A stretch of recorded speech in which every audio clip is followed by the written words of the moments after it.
Hello and good morning everyone. कैसे हैं आप सब? ओके, आप सब मैम का वेट कर रहे हैं, आई नो। लेकिन मैम भी तो आप सबसे मिलने के लिए यहाँ पर आप सबका वेट कर रही हैं। आज मैम आपको व्याकरण कराने वाली है। जैसे कि आपने मेरी प्रीवियस क्लास में मैम ने आपको लेसन नंबर 13 कराया था, विराम चिन्ह, है ना। मैम ने आपको बताया था, एक्सप्लेन किया था। आपको चैप्टर समझ आया? आई होप कि आपको चैप्टर समझ आया हो। तो आज हम क्वेश्चन आंसर्स करें। मैम आपको प्रश्न उत्तर का असाइनमेंट भेजेंगी जो आपको अपनी फेयर नोटबुक में करना है। और ऑब्वियसली बुक वर्क है तो उसको हमें बुक में ही करना है। अगर कुछ इम्पॉर्टेंट सा होगा वो मैं आपको नोटबुक में करने के लिए ज़रूर कहूँगी। तो उसके लिए क्या करना है, अब क्वेश्चन आंसर्स के लिए वैसे तो मैम आपको असाइनमेंट भेजेंगी, बट आपको फिर भी एक बार क्वेश्चन आंसर्स यहाँ भी हम एक्सप्लेन कर देंगे, ठीक है। अच्छा, आप भी मैम की हेल्प कर सकती हो अगर आपने चैप्टर घर पे रीड किया है। जैसे विराम चिन्हों का प्रयोग कहाँ होता है, बताइए जल्दी से। तो वाक्य में रुकने के स्थान पर, रुकने की जगह पर विराम चिन्हों का प्रयोग किया जाता है। पूर्ण विराम का प्रयोग कहाँ करते हैं? वाक्य के अंत में। जैसे इंग्लिश में हम कोई सेंटेंस रीड कर रहे हैं तो वो ख़त्म हो जाता है, हम वहाँ पर फुल स्टॉप लगाते हैं। वैसे हिंदी में अगर मैम आपको, जैसे मैम अभी भी बोल रही हैं कुछ, तो ये मेरा जो वाक्य कभी ना कभी तो एंड होगा। ये तो नहीं कि मैं बोलती ही जाऊँगी, है ना। अब मैंने कहा बोलती जाऊँगी, ख़त्म हो गया है, तो यहाँ पर हम क्या लगाएंगे? पूर्ण विराम। तो वाक्य के अंत में पूर्ण विराम का प्रयोग होता है। नेक्स्ट इज प्रश्न सूचक चिन्ह का प्रयोग कब होता है? प्रश्न सूचक मतलब आपको पता ही चल गया होगा, प्रश्न वाला है ये कुछ, तो इसमें आएगा प्रश्न पूछने वाले वाक्यों के अंत में पूर्ण विराम की जगह प्रश्न सूचक चिन्ह का प्रयोग होता है। अभी बहुत लंबा हो गया, थोड़ा डिफिकल्ट सा हो गया, तो आप ये भी लिख सकते हैं कि प्रश्न पूछने वाले वाक्यों के अंत में प्रश्न सूचक चिन्ह का प्रयोग होता है। अवतरण चिन्ह का प्रयोग कहाँ किया जाता है? किसी की बात को ज्यों का त्यों, मतलब जैसा उसने बताया था वैसे ही आप एक्सप्लेन कर रहे हो, तो किसी की बात को ज्यों का त्यों लिखने में अवतरण चिन्ह का प्रयोग करते हैं। अल्प विराम चिन्ह का प्रयोग कहाँ करते हैं, बताइए जल्दी से। अल्प विराम चिन्ह का प्रयोग कहाँ करते हैं? वाक्य में थोड़ा रुकने की जगह अल्प विराम का प्रयोग होता है। वाक्य में थोड़ा रुकने की जगह अल्प विराम का प्रयोग होता है। उसके बाद है, अब आपका बुक वर्क स्टार्ट हो गया है। सबसे पहले देखिए, खाली स्थान, रिक्त स्थान है यहाँ पर ब्लू कलर से, ये हमें ऑप्शन दिए हुए हैं, आंसर्स हैं। अभी हमें इन्हें सेलेक्ट करना है और अपने वाक्य को कंप्लीट करना है। जैसे वाक्य के अंत में का प्रयोग करते हैं, अब मैम ने भी एक्सप्लेन किया था, है ना। और मैम ने प्रीवियस क्लास में भी आपको एक्सप्लेन किया है कि वाक्य के अंत में पूर्ण विराम का प्रयोग होता है। तो ये जो आपका पूर्ण विराम है इसे हम लिखेंगे यहाँ पर।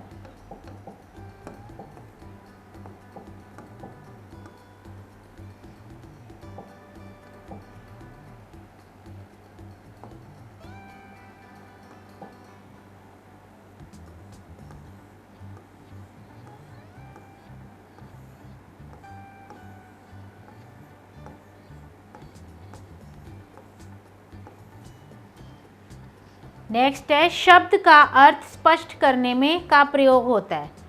हम शब्द का अर्थ स्पष्ट करते हैं, उसके लिए हम किसका प्रयोग करते हैं? कोष्टक का। मान लीजिए अगर मैंने यहाँ पर लिख दिया है रोशनी, ठीक है, तो रोशनी मतलब लाइट। अगर आपको रोशनी का मतलब नहीं समझ आ रहा तो मैं ब्रैकेट करूँगी, यानी कोष्टक लगाऊंगी और उसके बीच में लिख दूँगी प्रकाश।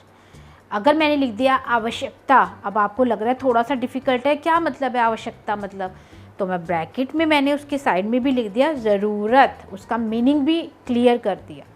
तो शब्द का अर्थ स्पष्ट करने में कोष्टक का प्रयोग होता है।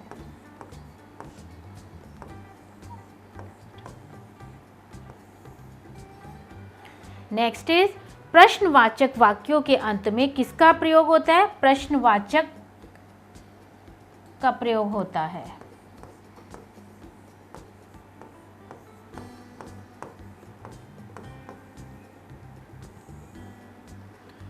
वाक्य में थोड़ा रुकने के लिए किसका प्रयोग करते हैं? अल्प विराम का, है ना।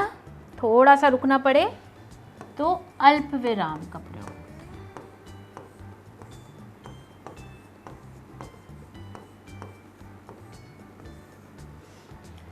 किसी बात को ज्यों का त्यों लिखने के लिए का प्रयोग होता है। किसी की बात को ज्यों का त्यों लिखने के लिए किसका प्रयोग होता है? अवतरण चिन्ह।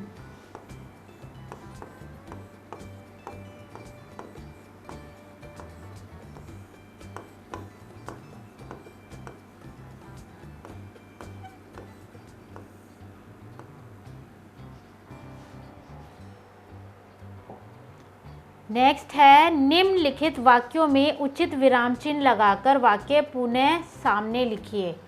तो पहले देखिए यहाँ पर विराम चिन्ह नहीं लगे हुए हैं, पहले हम इसमें विराम चिन्ह लगाकर इसको नया वाक्य बनाने वाले हैं। जैसे महेश खाना खा रहा है, ये सिंपल वाक्य है, खा रहा है पे ख़त्म हो गया, लेकिन यहाँ पर साइन नहीं है, चिन्ह नहीं है। तो पहले हम लिखेंगे यहाँ पर महेश खाना खा रहा है।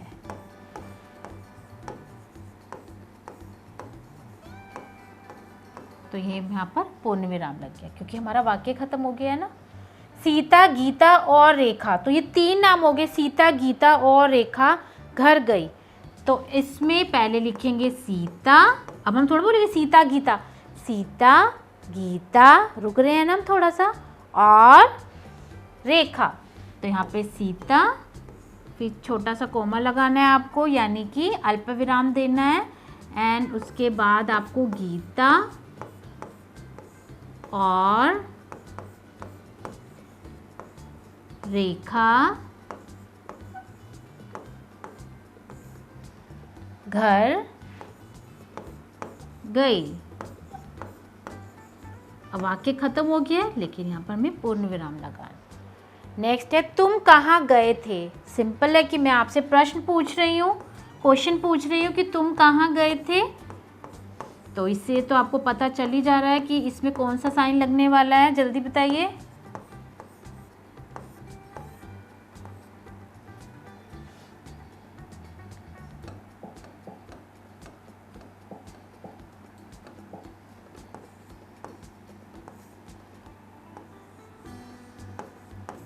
प्रश्न सूचक।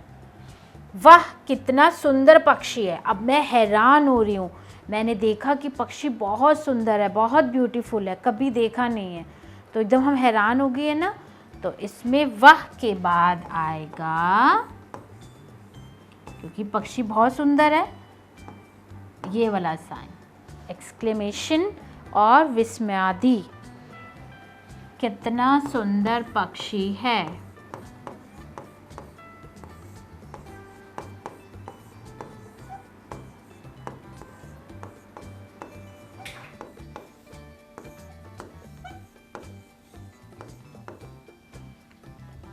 सीता गीता बहनें हैं, तो ये 2 है ना, लेकिन कैसे पता चलेगा जब तक हम कोमा नहीं लगाएंगे। तो सीता कोमा गीता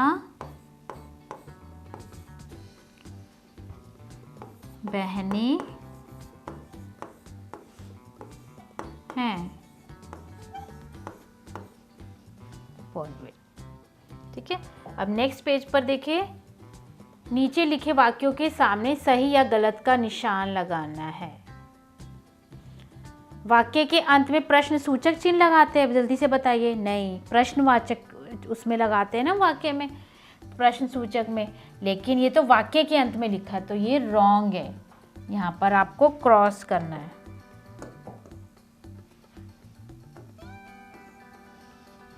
नेक्स्ट है, प्रश्न सूचक वाक्यों के अंत में प्रश्न सूचक चिन्ह लगाते हैं, ये राइट है। शब्दों को जोड़ने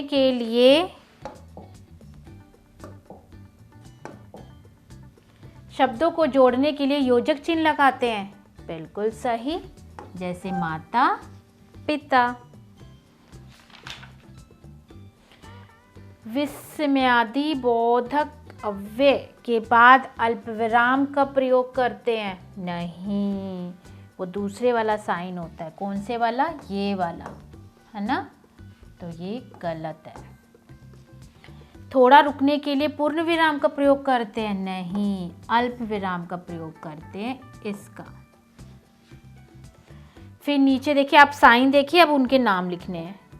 जैसे ये पहला कौन सा है? प्रश्न सूचक चिन्ह।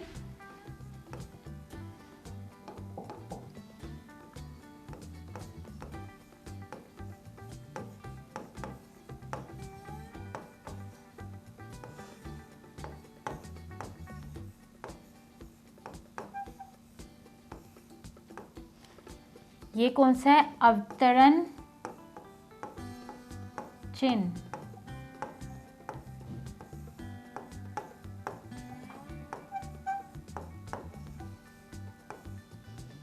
ये क्या है? ये एक्सक्लेमेशन था ना, विस्मयादि बोधक।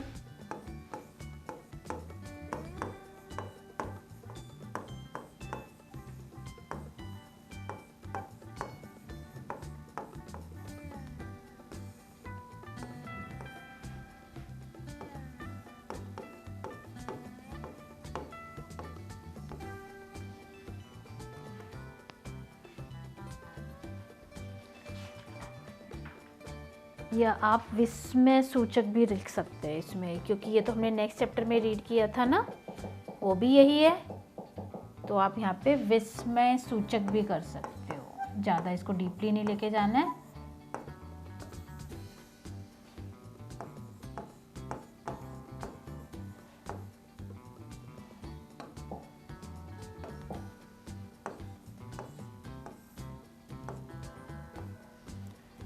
ये क्या है? ब्रैकेट है, कोष्टक।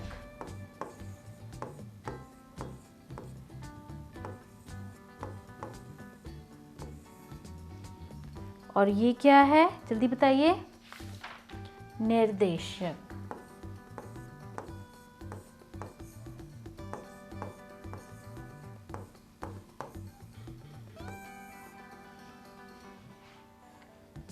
अब नीचे बेटा एक पैराग्राफ है और उसमें आपको उचित विराम लिखना है। एक अनुच्छेद है और उसमें उचित विराम लगाना है। जैसे गोस्वामी तुलसीदास एक संत कवि थे, यहाँ पर आपको पूर्ण विराम लगा दिया आपने। उनका जन्म,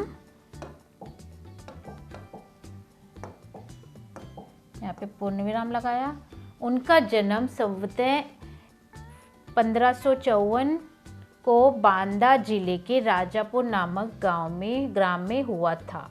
खत्म हो गया, पूर्ण विराम। उनकी पत्नी, उनकी कविता, उनकी श्री राम, तो उनकी कविता कॉमा लगाएंगे, अल्प विराम। उनकी श्री राम भक्ति, फिर यहाँ पर कॉमा लगेगा। श्रद्धा और समर्पण का परिचय देते हैं। फिर रामचरितमानस को भला कौन नहीं जानता है? क्वेश्चन मार्क आ गया यहाँ पर। उनके अन्य ग्रंथों में, अब ऐसे यहाँ पर ये निर्देशक लगाना है। विनय पत्रिका, गीतावली, कवितावली, दोहावली, जानकी मंगल, पार्वती मंगल आदि हैं। फिर यहाँ पर पूर्ण विराम। ठीक है, तो अभी आपका चैप्टर कंप्लीट हो गया है। इसका असाइनमेंट मैम भेजेंगी आपको क्वेश्चन आंसर्स का। फेयर नोटबुक में कीजिए और फेयर नोटबुक में आप ये भी करना, ठीक है? इसको आपको अपनी फेयर नोटबुक में करना है।